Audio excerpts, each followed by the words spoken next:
Flood Center on the University of Iowa campus actually started after the 2008 flood, and the people who founded the center said there was a need for an academic center that is focused on floods, even in our area. And one of the people who helped start the Iowa Flood Center is Larry Weber, and he's joining us now in the studio. Thanks for joining us. 15 years ago in some ways seems a lifetime ago, but lessons are still being learned right now. Tell me about the impact of 2008.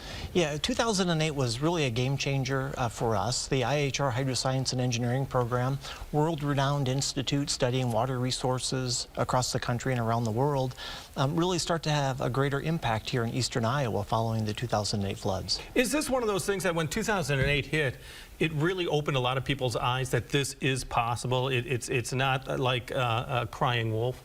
Well, it did, because 1993 was a flood that was also a 500-year flood in many parts of Iowa, but folks often felt that it was a flood of a lifetime. They cleaned up, they got back to work, they moved back into their homes. Just 15 years later, when we saw a flood of even greater magnitude, it allowed people to pause, or caused people to pause, and think that maybe this is something that we need to prepare for more often in the future. So what tools does the Flood Center bring to the cause? Yeah, so the Flood Center, we're so proud of the work that we've done all across Iowa. We help folks in rural Iowa as well as urban areas. We've deployed over 300 water level sensors to measure the level of water in our streams. We have a real-time forecast model.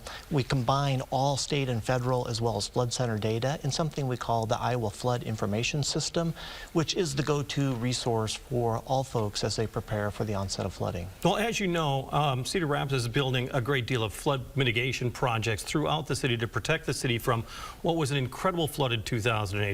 But we also know that man and Mother Nature's always going to win.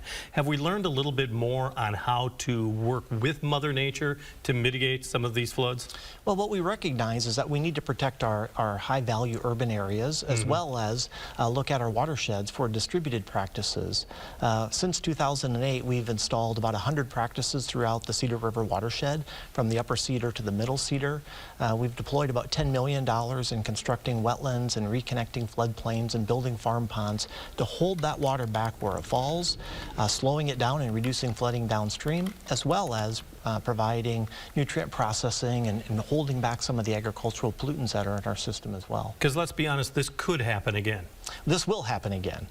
So, certainly we recognize as our climate is changing, we see an increase in the intensity of rainfall that increases our runoff, that causes greater floods in the future. Our climate scientists had forecasted decades ago that we'd see an increase in flooding with interspersed droughts, and so now we're seeing flood in the spring and drought in the summer and flood in the fall. And so floods and droughts are really hand in hand as our climate changes. Larry Weber, thanks so much for joining us. Thanks for having me. 15-year anniversary. Time flies, but we've got a lot of work still to do.